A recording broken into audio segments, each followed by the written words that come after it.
Bienvenidos a Historiar. Este podcast fue creado y producido por la ASAI, Asociación Argentina de Investigadores de Historia. Un podcast sobre historia argentina, latinoamericana y mundial. Acompáñanos en este recorrido por el pasado para pensarnos en el presente.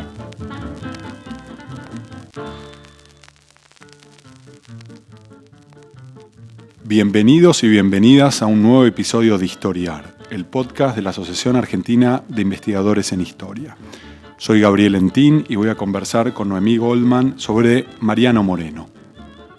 Noemí Goldman es investigadora principal del CONICET, profesora de Historia Argentina en la Universidad de Buenos Aires. Hasta hace muy poco dirigió el principal instituto de historia de la Argentina, el Instituto Ravignani, y es la autora de una biografía importantísima y renovadora sobre Mariano Moreno, que lleva como título Mariano Moreno, de reformista a insurgente, publicada por Edasa en 2016.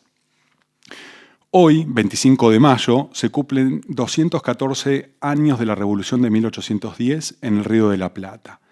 Esta revolución tuvo un ideólogo, Mariano Moreno. Moreno nació en Buenos Aires en 1778, 2 años después de que se creó el virreinato del Río de la Plata. En su juventud estudió Derecho en la Universidad de Chuquisaca, en la actual Sucre, y en la Academia Carolina. A su regreso, trabajó como abogado en el Cabildo de Buenos Aires y en la Real Audiencia.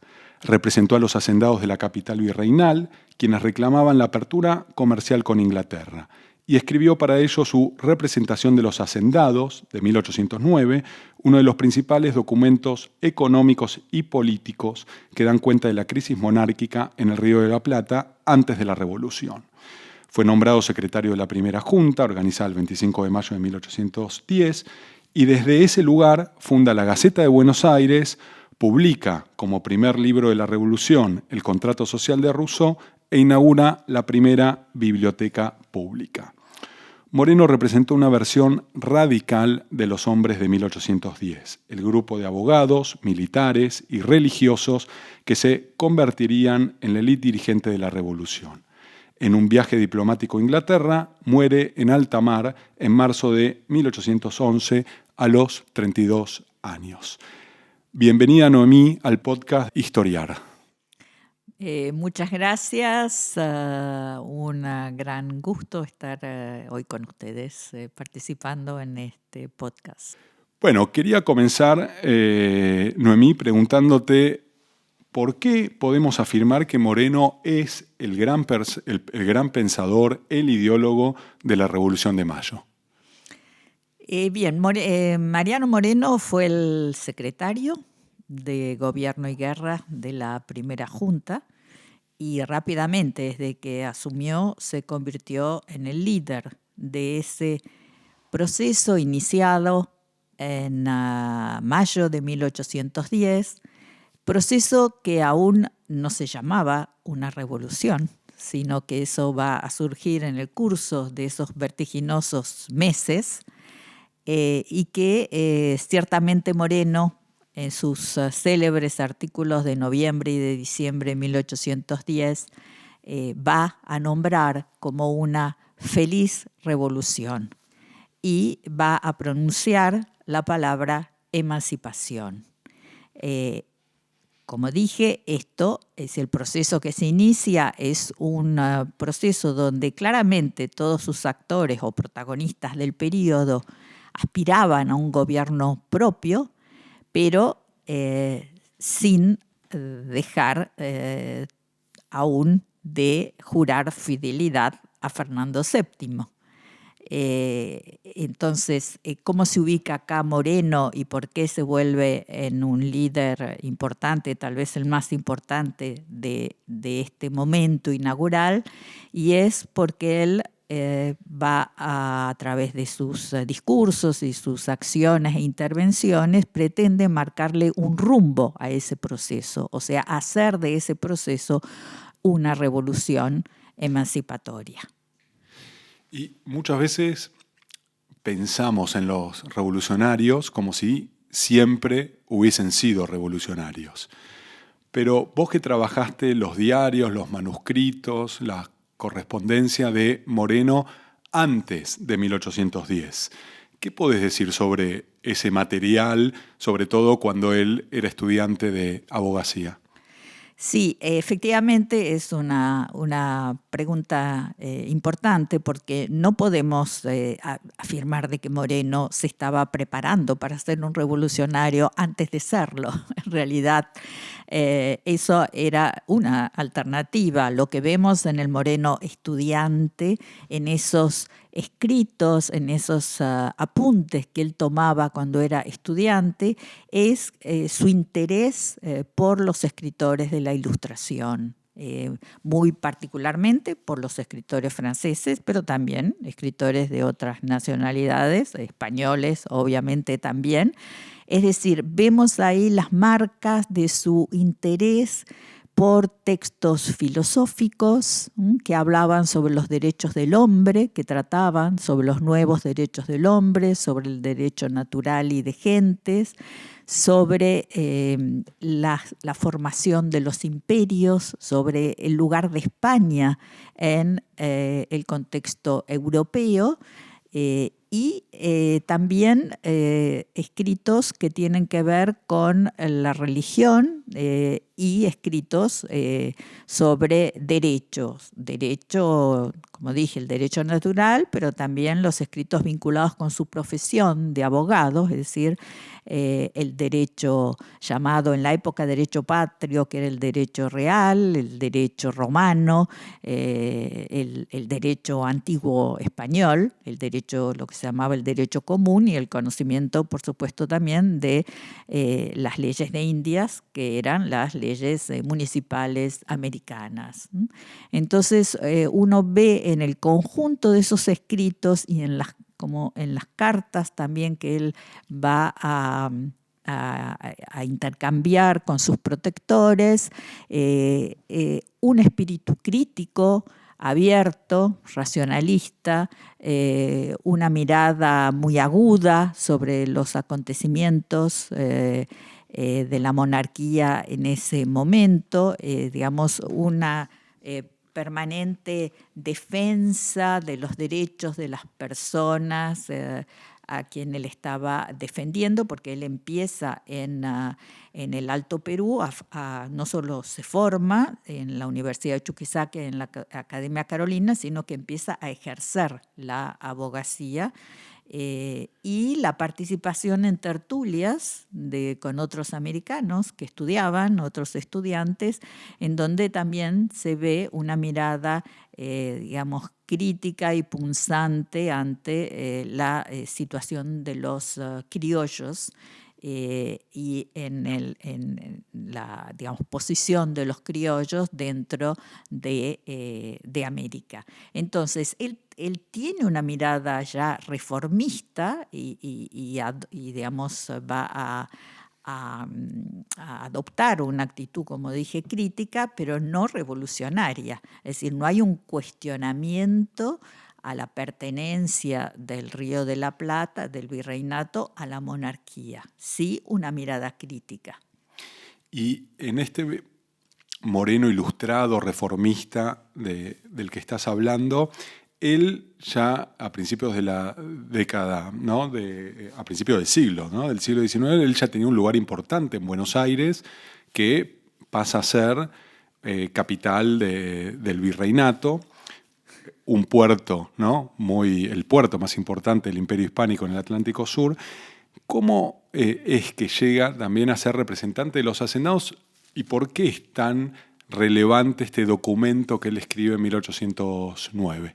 Claro, Moreno cuando regresa al Río de la Plata, regresa a Buenos Aires, porque como dije, se formó y se casó con María Guadalupe de Cuenca en Chuquisaca, Charcas o La Plata, como se llamaba en ese momento. Cuando él regresa a Buenos Aires con su mujer y su hijo muy pequeño, como era ya un letrado con cierto prestigio y experiencia, rápidamente va a conseguir, va a desarrollarse como abogado de manera privada, pero además se convierte en consultor del Cabildo, a quien asesora, y de la Real Audiencia. O O sea que son dos, funciones importantes. Y él empieza a actuar en la vida pública. No solo durante mucho tiempo se afirmó de que él solo se dedicaba a actividades privadas y que en realidad su actividad pública surge con su participación en la primera junta. No, de ninguna manera. No solamente antes de escribir la famosa representación de los hacendados, él escribe también una memoria dedicada a las invasiones inglesas, donde tiene una mirada también muy crítica hacia la conducta de las autoridades españolas, sobre todo de Sobremonte, ante, digamos, la falta de defensa de los territorios frente a la invasión inglesa. Y luego va a escribir la representación de los hacendados, que es muy interesante porque no es solamente, es un alegato en defensa del comercio libre, de la producción propia, pero lo hace dentro de un marco político, y el marco político es la crisis de la monarquía. Sí, hay que recordar que en 1808 los reyes españoles son tomados prisioneros y conducidos a Bayona. O sea, se produce lo que se llamó la cefalía real, una situación inédita para las monarquías europeas. El rey es tomado prisionero y debe dejar el trono, el trono español queda vacante. Por lo tanto, el conjunto de la monarquía, de los pueblos y ciudades que comprendían la monarquía, se van a preguntar sus élites quién gobierna y en nombre de quién. Entonces, es en ese contexto, o sea, 1809, que él escribe la representación, con lo cual tiene una mirada crítica, y no solamente una mirada crítica ante la situación en que se encuentran, que para él sería al mismo tiempo esa situación una oportunidad para abrir completamente el comercio, o sea, para liberarse del monopolio español, que ya lo concibe como tal, sino porque al mismo tiempo él plantea que existía una posibilidad, y es que España se pierda, o sea, quede totalmente sometida a las tropas francesas, y que la cabeza del imperio pase de España a América, es decir, que en lugar de América ser el accesorio de la corona, sea España la que se convierta en accesorio de América. O sea, por eso su mirada es también política frente a la crisis, y es el primer alegato en defensa del comercio libre. Claro, porque recordemos que, como dijiste, Fernando VII está cautivo en Bayona y el virrey en ese momento es Cisneros, nombrado por una junta central en España que va a caer, ¿no? Y a partir de acá tenemos la llegada de la noticia de la caída de la Junta Central, el Cabildo y Moreno nombrado secretario, ¿no? De la primera Junta. ¿Cómo es que desde ese lugar se convierte en alguien importante? Bueno, se convierte primero ser secretario de Gobierno y Guerra, es una responsabilidad, una función que él tenía en sus manos, tenía la responsabilidad de la gestión de todos los asuntos públicos internos y externos, o sea, de por sí era una responsabilidad importante, pero es por su personalidad, es decir, por ejemplo, Tomás Guido lo consideraba, y lo va a decir, lo llamaba la luz de gabinete. Él aclaraba todas las dudas y formulaba sin excitación las más atrevidas reformas. O sea, Moreno tomaba la iniciativa, se adelantaba a los acontecimientos, fundamentaba sus propuestas, era una persona muy culta y demostró ser también una persona de una gran iniciativa en la acción política.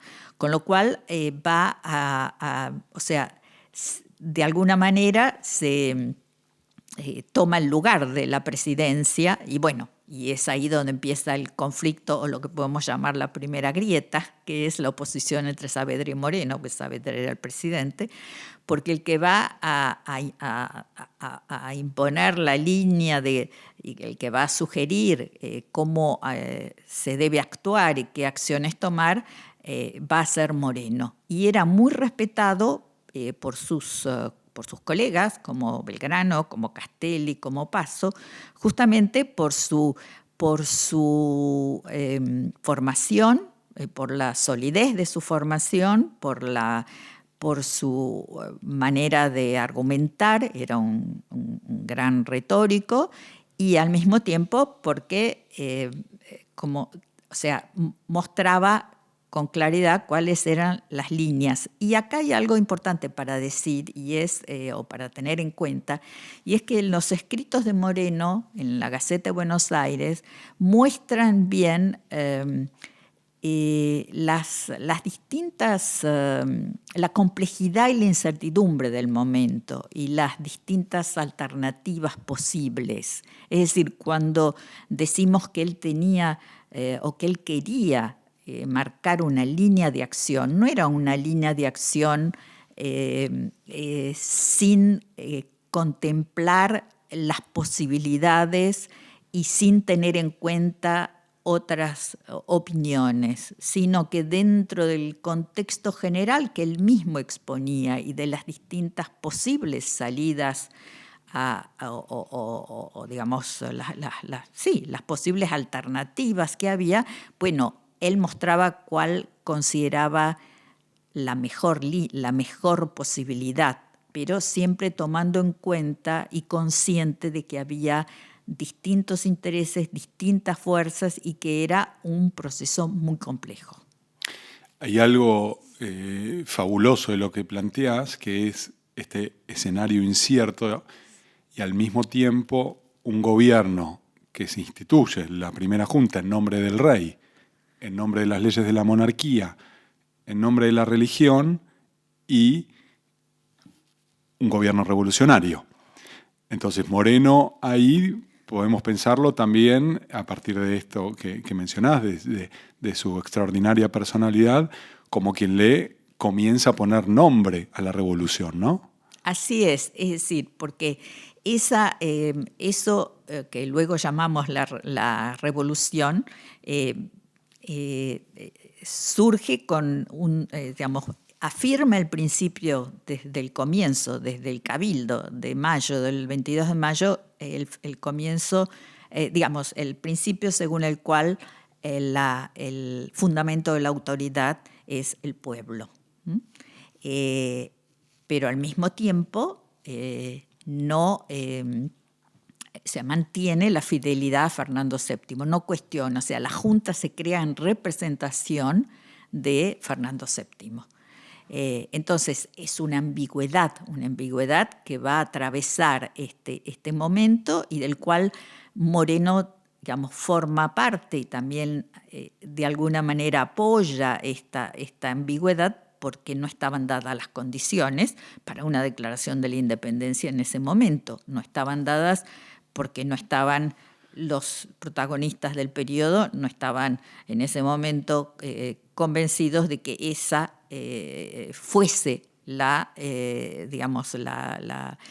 solución inmediata, ¿no? Sino que eso tenía que darse, explorarse esa posibilidad con cierto tiempo. Para Moreno, la manera de resolver eso, es decir, de decir claramente de que ese proceso podía desembocar en una revolución de independencia, era convocar a los pueblos para que se reúnan en un congreso constituyente. El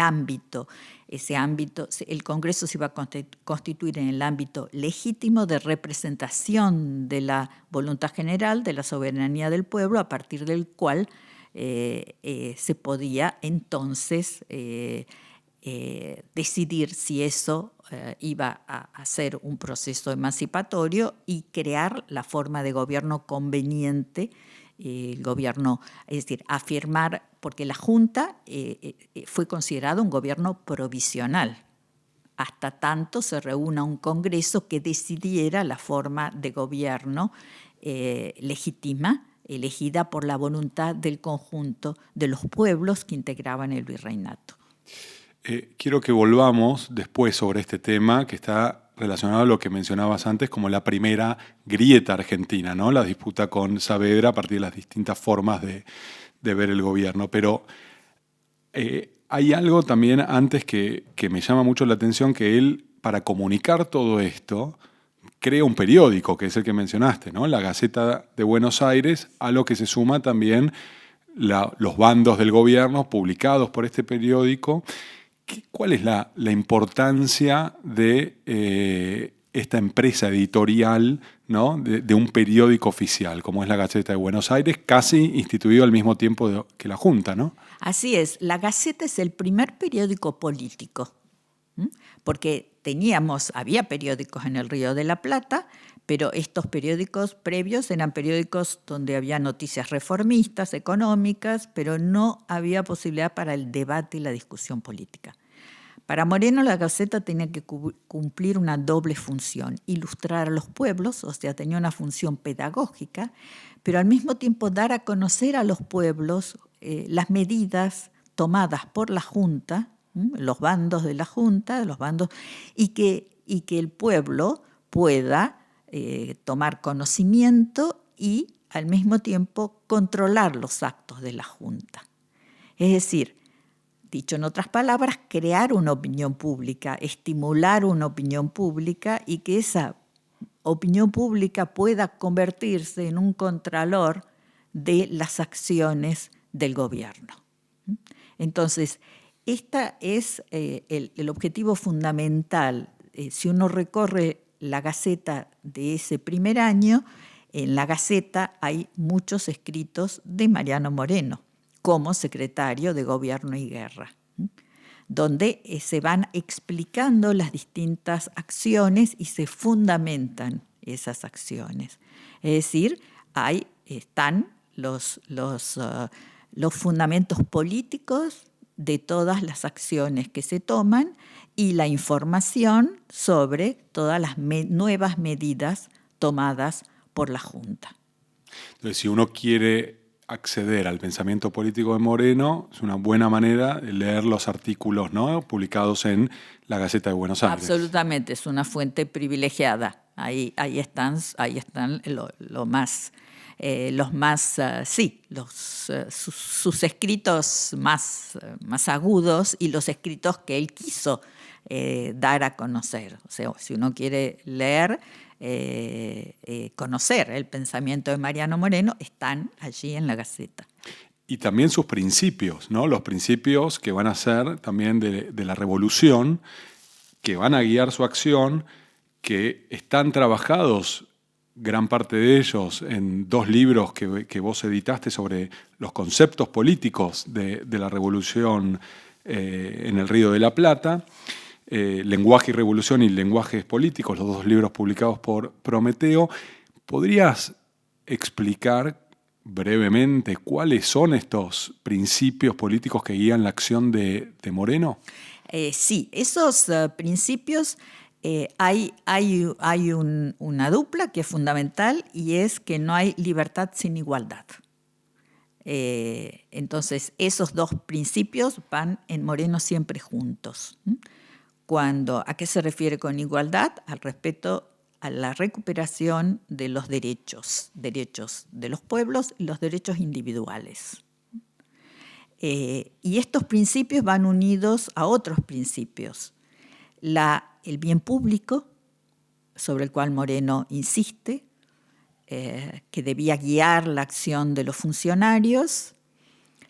Junto con el bien público, las acciones tenían que fundarse en la razón, en el conocimiento, en el saber desarrollado por la filosofía política de la época, pero también fundado en la propia experiencia.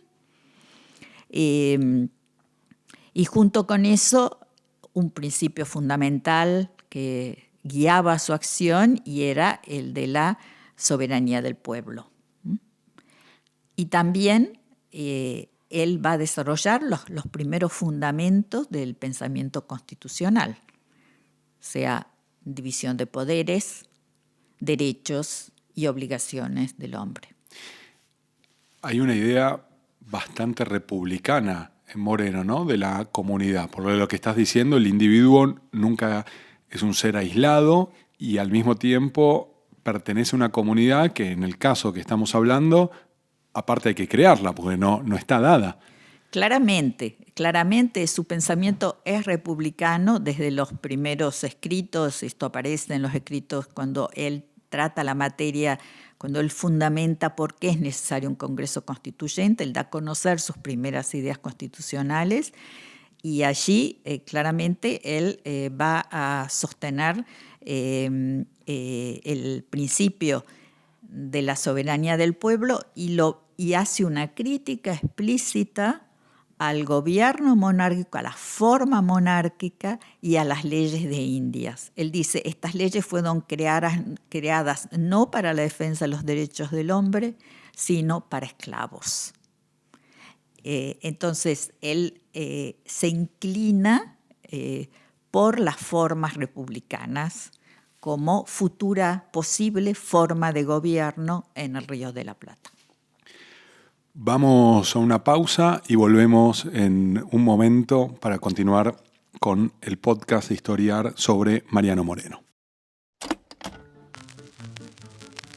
Este es el podcast de ASAIG, la Asociación Argentina de Investigadores en Historia. Te invitamos a asociarte y a seguirnos en las redes, en Twitter, en Facebook e Instagram. Toda la información sobre la asociación la puedes encontrar en nuestra página asaig.org.ar. Te esperamos todos los sábados con un nuevo episodio de Historiar sobre los grandes temas de nuestro pasado, abordados por especialistas e historiadores profesionales de manera cordial pero rigurosa. Seguimos con nuestro episodio de hoy. Continuamos conversando con Noemí Goldman sobre Mariano Moreno y la revolución en el Río de la Plata. Noemí, ya la Revolución de Mayo avanza, se radicaliza. Moreno, dijimos, es el principal ideólogo de esta radicalización y hay un evento crucial que es Cabeza de Tigre, donde la Junta ordena la ejecución de los rebeldes de Córdoba, encabezados por el héroe, quien había sido el héroe de la resistencia en las invasiones inglesas, el Liniers, después nombrado virrey. ¿Cómo podemos entender este hecho? ¿Por qué Moreno decide tomar esta decisión, ¿no? Que también va a significar a él, bueno, un costo político muy alto? Sí, hay que recordar que cuando se creó la primera junta se enviaron misiones para apoyar el proceso, el inicio del proceso electoral de nombramiento de diputados o apoderados de los distintos pueblos que fueron invitados a participar dentro de la primera junta y luego se corrigió esto y se dijo que en realidad iban a formar parte de un primer Congreso Constituyente. Entonces, en Córdoba hay una fuerte reacción y una reacción armada, lo cual pone a la misión enviada por Moreno, por la primera junta, en una situación difícil, es decir, qué medida tomar. Entonces, como estaba encabezada por Liniers, y Liniers era un jefe muy popular, surgido en el marco de la movilización en ocasión de las invasiones inglesas, esta primera misión no se anima a tomar medidas fuertes. Y es allí donde Moreno, con el apoyo de los vocales, no es una decisión unilateral ni personal, inclusive Saavedra apoyó, toman la decisión de enviarlo a Castelli con órdenes de ejecutar a los cabecillas, salvo Orellana, el cura que iba a ser, por su condición, que iba a hacer, que iba a quedar afuera de las ejecuciones. Pero creo que esto claro, esto es una medida muy radical, muy fuerte, rápidamente es vista por el conjunto de los enemigos como una medida extrema, revolucionaria, pero en los fundamentos que están firmados, que se publicaron en la Gaceta y están firmados por todos los miembros de la Junta, se justifica esto diciendo que ellos fueron obligados a tomar esta medida porque el objetivo de los que se opusieron, los que se levantaron, era dirigirse al Alto Perú para poder desde el Alto Perú aliarse con el virrey Abascal del Virreinato del Perú y traer tropas para sofocar al Movimiento de Mayo. Entonces que se vieron obligados a tomar esta medida, que fue en respuesta.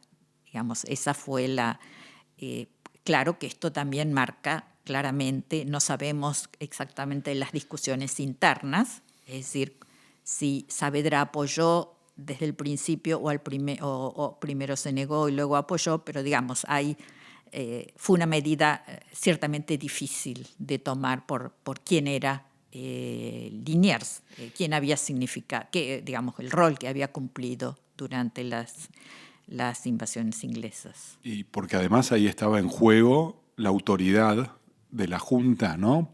Creada en Buenos Aires, pero que pretendía ser reconocida en el resto del territorio. Absolutamente, ciertamente. Es decir, la Junta no solamente envía una circular convocando a los cabildos a que envíen sus representantes, sino que envía directamente misiones militares para acompañar esos procesos. O sea, la Junta pretendía ser reconocida como Junta provisional, pero ser reconocida como autoridad en el conjunto del virreinato. Y hay un tema que hiciste mención hace un momento, que cuando se crea la Junta en Buenos Aires, envía 2 circulares a los pueblos del resto del virreinato. En una llama a los diputados a elegir diputados y que se integren a la Junta, y en otra a que esos diputados, en lugar de integrarse a la Junta, constituyan un Congreso, ¿no? Que es lo que buscaba finalmente Moreno.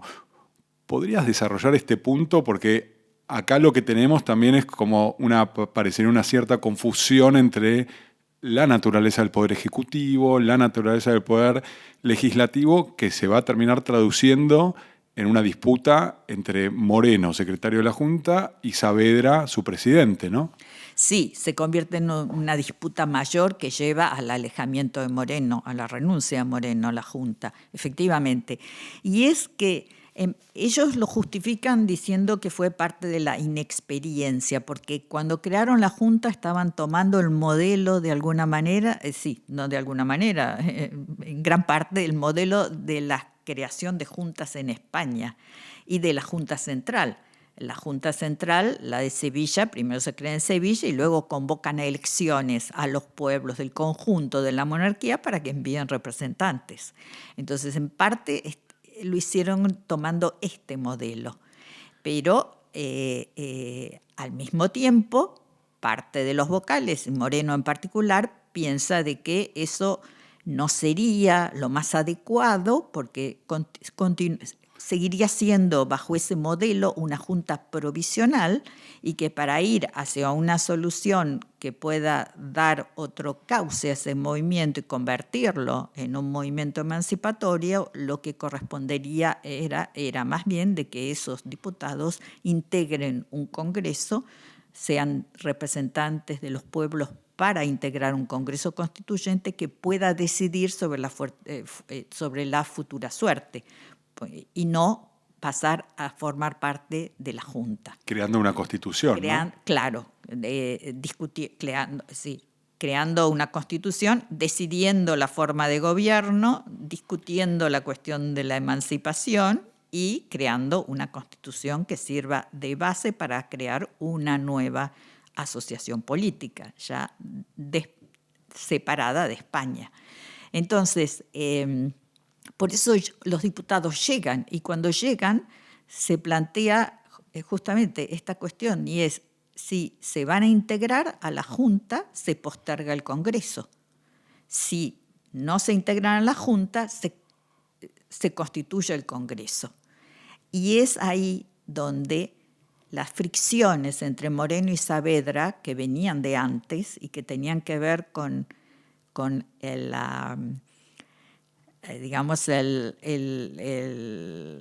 además de cuestiones personales, de carácter, pero digo que existían una cierta competencia personal, pero tenía que ver más con cuestiones políticas, y era qué rumbo darle a ese proceso, cuánta radicalidad tenía que tener, o sea, qué ritmo imponerle a ese proceso.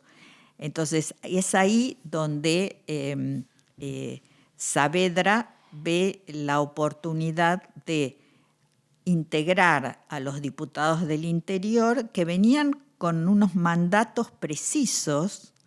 Esto es importante tenerlo en cuenta en relación a que tenían instrucciones precisas de sus pueblos en relación a qué postura tomar en el caso de la reunión de un Congreso Constituyente. Y esa postura mayoritariamente era mantener la fidelidad a Fernando VII.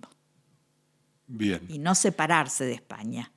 Y Moreno veía ese Congreso como la oportunidad para empezar a discutir la relación con la corona. Entonces, Saavedra se va a apoyar en eso y va a promover más bien la integración de esos diputados a la Junta y la creación, por lo tanto, de una llamada, lo que va a ser luego la Junta Grande, para neutralizar a Moreno. O sea, se dirime al interior de la Junta qué hacer con los diputados, ¿no?, de las provincias. Se dirime con la participación de los diputados. Hay una reunión el 18 de diciembre en donde están los vocales de la Junta y los diputados. Los vocales van a decir de que no es oportuno que los diputados integren la Junta, porque si bien esa fue la convocatoria inicial, después se dieron cuenta de que había sido un error y lo correcto sería que esos diputados integren un Congreso Constituyente. Ahí es donde interviene Saavedra para decir que la conveniencia pública indica que se tienen que incorporar y luego ver lo del Congreso. Moreno se opone, pero finalmente, cuando se pasa a la votación, los vocales también dicen que por conveniencia pública aceptan la incorporación de los diputados del interior a la Junta. Y Moreno decide ahí renunciar.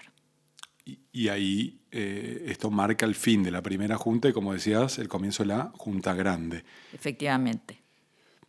Y habías mencionado antes que tenían fricciones de personalidad, sí, Moreno y Saavedra. Bueno, una se manifestó en este documento también, uno de los principales documentos de Moreno, que es el decreto de supresión de honores. Sí. ¿De qué se trata ese documento? Sí, esto es así, y esto marca la ruptura, el inicio de la ruptura entre ellos, y es que cuando, luego del triunfo de Suipacha, es la primera batalla en la que las tropas enviadas por la Junta de Buenos Aires al Alto Perú, encabezadas por Castelli, le ganan a los realistas. Es el primer triunfo, ¿no?, de las noviembre tropas. De 1810. De noviembre de 1810, el 7. Entonces, después de esa... principios de diciembre. Después de la batalla de Suipacha, se hacen festejos para celebrar ese triunfo. Y en esos festejos no se lo invita a Mariano Moreno, que era el secretario de la Junta. Y en esos festejos, promovidos por Saavedra, que era además el jefe de las milicias, se produce una situación, una puesta en escena de una coronación del nuevo virrey del Río de la Plata, y ese nuevo virrey sería Saavedra. Por supuesto que está, es una coronación ficticia, forma parte de un acto, digamos, de un acto celebratorio, pero le llega a Moreno, porque además Moreno quiere ingresar y no lo reconocen y no lo dejan entrar. Entonces, como consecuencia de eso, o sea, Moreno ve ahí, no lo toma como un acto gracioso, y considera que eso significaría, efectivamente ve ahí una aspiración de Saavedra, y es convertirse en un futuro virrey, o coronarse como tal, o aspirar a una coronación, y por lo tanto redacta el decreto en donde establece que todos los miembros de la Junta, es decir, afirma el principio de la libertad junto con la igualdad, y establece que todos los miembros de la Junta son iguales. O sea, lo degrada a Saavedra. Y también saca, ¿no?, en ese decreto los centinelas del palacio, ¿no? Es una palabra muy grande, palacio, de la Casa de Gobierno, con esto que él creía que era una afrenta contra sus propios principios republicanos, ¿no? Claro, es decir, elimina toda ostentación y todo signo de nobleza, y también toda la pompa que tenían los virreyes. Hay un segundo documento atribuido a Moreno que, junto con quizás el decreto de supresión de honores y la representación de los hacendados, es uno de los más conocidos, que es el Plan de Operaciones. Sin embargo, bueno, vos explicás muy bien en tu libro que es un documento apócrifo. ¿Podrías contar la historia de este documento y la fama atribuida también a Moreno por este documento? Sí, ese documento fue publicado por primera vez a fines del siglo XIX por Piñeiro. Y este documento se le atribuyó a Mariano Moreno, y durante 100 años hubo todo un debate historiográfico en torno a la autenticidad de ese documento, es decir, si era o no de Moreno. ¿Por qué? Porque nunca se encontró el original. ¿Y qué decía ese documento? Y ese documento establecía en una serie de artículos un plan de operaciones bastante sanguinario y revanchista, y un plan que contemplaba la eliminación de los no solamente en el marco del enfrentamiento con los realistas, con los ejércitos, sino la eliminación de todo opositor español. Y en la introducción al documento se establecían, digamos, los fundamentos de lo que se concebía como una revolución radical. Y al mismo tiempo, digamos, y tomando elementos de la mitología del jacobinismo, o sea, radical y también sanguinaria, digamos, en el sentido de, es decir, no establecía ninguna contemplación, y además se establecía la expansión de la revolución inclusive al sur de Brasil. Es decir, una revolución con ambiciones conquistadoras, no solo mantener todo el virreinato, sino avanzar sobre otros territorios. Los que decían que el primer, digamos, lo fundamental era, para los que cuestionaban la autenticidad del plan, había dos razones fuertes. Una, no eran documentos originales, lo que se encontraron fueron copias en distintos archivos, nunca el original. Y por otra parte, otro elemento muy importante, y era que el estilo argumentativo no coincidía con la escritura de Moreno, una escritura refinada, con alto vuelo retórico, muy fundada. Esto era repetitivo, tenía una serie de errores y tampoco las firmas coincidían, porque habría sido un documento solicitado por la Junta Moreno y se dice que durante ese tiempo se le dio licencia, pero en realidad Moreno nunca se tomó licencia. Las firmas tampoco coincidían, las firmas de los vocales con las firmas que aparecían en el documento. Y bueno, el gran enigma de esto se resolvió hace pocos años cuando Javier Bauso, un médico neurólogo apasionado por la historia, escribió un libro extraordinario donde muestra que era un documento en realidad apócrifo. O sea, muestra cómo este documento fue una copia, muchas de las partes del plan de operaciones fue una copia textual de una novelita contrarrevolucionaria que circuló por América Hispana y que llegó al Río de la Plata a principios de 1811. O sea que muy posiblemente esto se fraguó entre los espías españoles que estaban cercanos a Carlota Joaquina de Borbón, que pretendía ser reconocida por ser la hermana de Fernando VII, como la regente en los territorios de América del Sur. Volvamos a diciembre de 1810. Pierde Moreno la discusión con Saavedra sobre qué hacer con los diputados del interior. ¿Qué sucede después?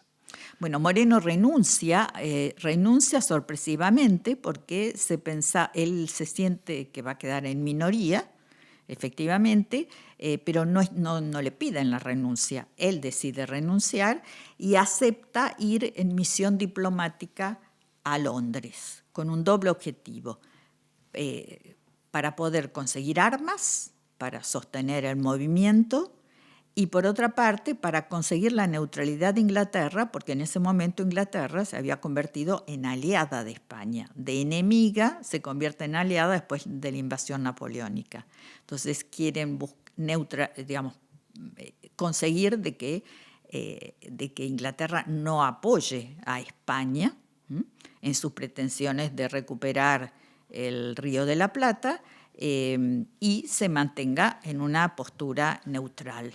Entonces él, pese con mucho dolor, porque no quería viajar, temía algo, lo dice su hermano en su biografía en 1812, que tenía algunas ideas o presentimientos funestos en relación con ese viaje, pero al mismo tiempo piensa que es una ocasión, una oportunidad para seguir trabajando por la patria, aunque lejos.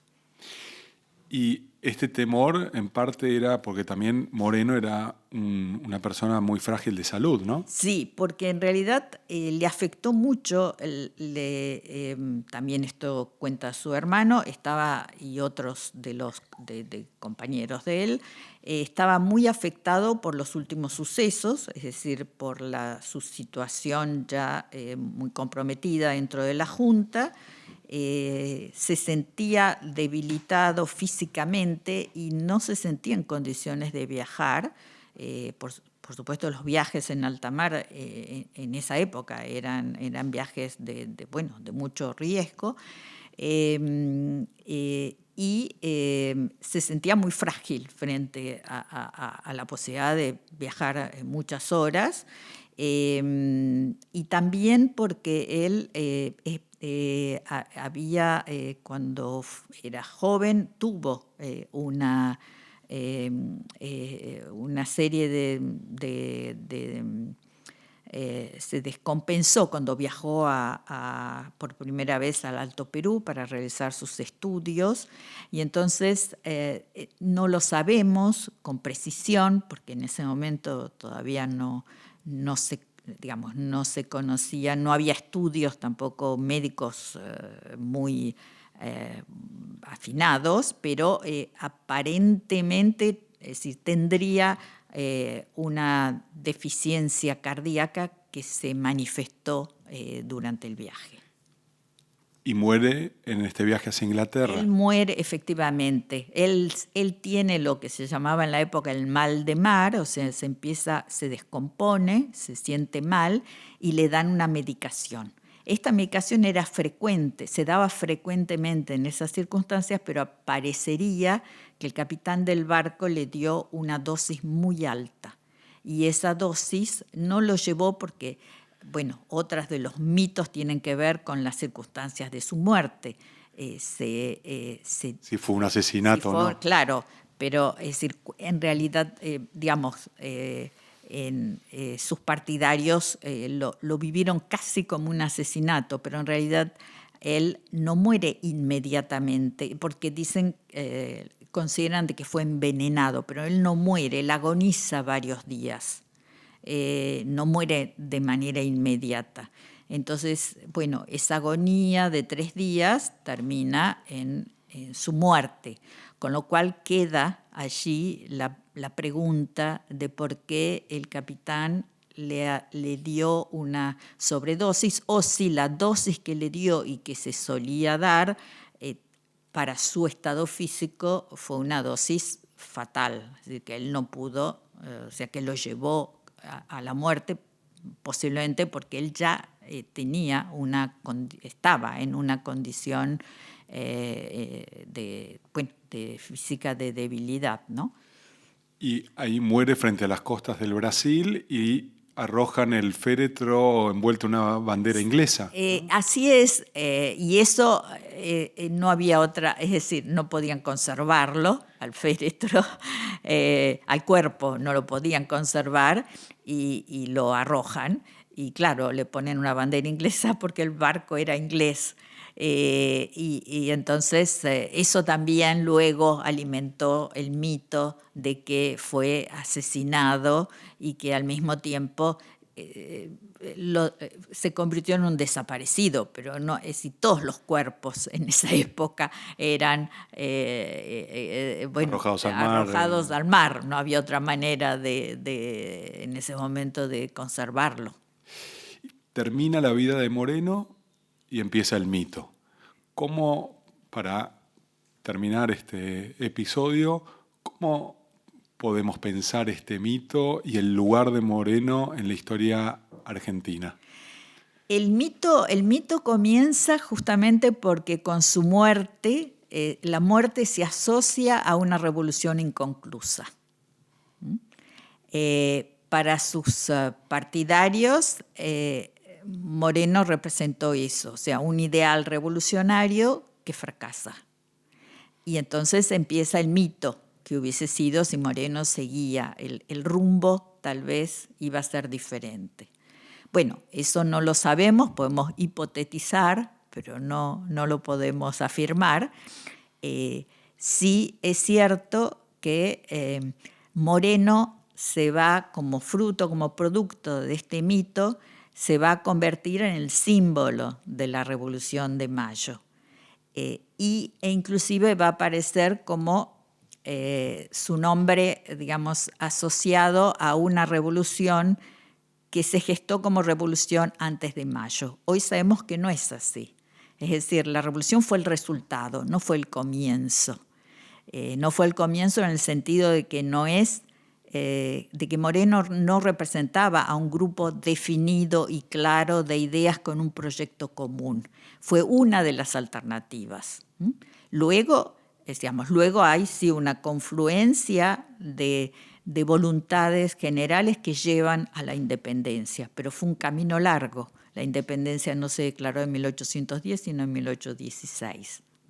Por lo tanto, Moreno representaba una de las posibles alternativas que se plasma de alguna manera en la Asamblea del 13, con todos en la Asamblea del 13 justamente se suprime el juramento a Fernando VII, se crean algunos símbolos patrios que van a permanecer, se declara la libertad de vientre, se declara el fin de la mita y del yanaconazgo, se suprimen los signos de nobleza, o sea que parte de esos ideales se van a realizar en el contexto de esa asamblea, pero esa asamblea no declara la independencia ni dicta una constitución.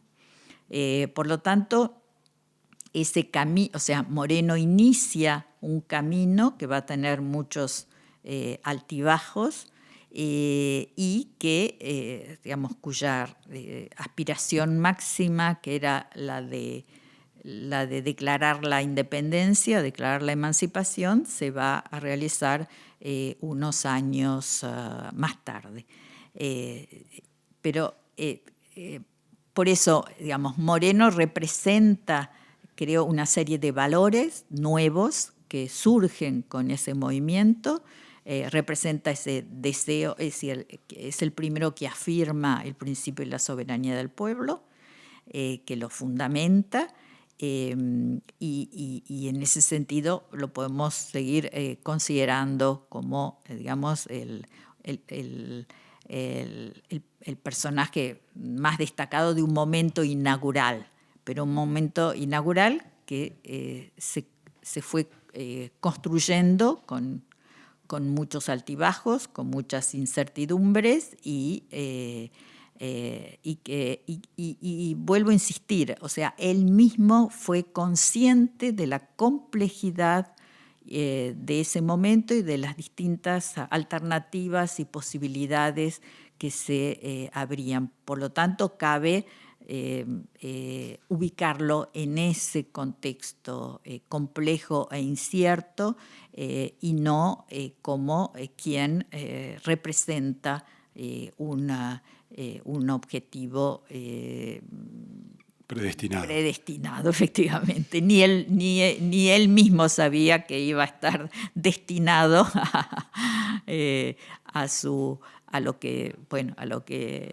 al lugar que la historia a las posibilidades que la historia le dio, ¿no? Muchísimas gracias, Noemí, y a nuestros oyentes. Nos encontramos la próxima semana con un nuevo episodio de Historiana.